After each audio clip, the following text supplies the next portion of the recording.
మా బలగం వేణన్న ఆయన వల్ల ఈ రోజు నేను వేణన్నకు ఈ డయాస్ మించలి మా కమిడియన్స్ అందరి తరఫున, ఎందుకంటే బ్రహ్మానందం గారు కూడా చాలా అద్భుతంగా ఫీల్ అయ్యారు. అరే కమిడియన్స్ చాలా మంది సినిమాలు చేశారా, కానీ వేణన్న చేసిన సినిమా హిట్ అవ్వాలి, ఎందుకంటే వేణు అనేవాడు కూడా కమిడియన్ రా, మన కుటుంబం రా అని బ్రహ్మానందం సార్ నాతో షేర్ చేస్తున్నాడు.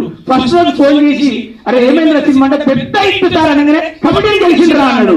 అలాగే కమిడియన్ డైరెక్షన్ చేసిన దాంట్లో బ్రహ్మానందం గారు వేణన్నకు చాలా, వేణన్న మేము ఎక్కడికి వెళ్ళినా కమిడియన్ గా చూస్తే మమ్మల్ని కథేమైనా ఉందా, కథేమైనా చెప్తావా బాబు అని స్టేజ్ తీసుకొచ్చిన నీకు ఈ డయాస్ నుంచి మనస్ఫూర్తిగా చేస్తున్నారు కదా.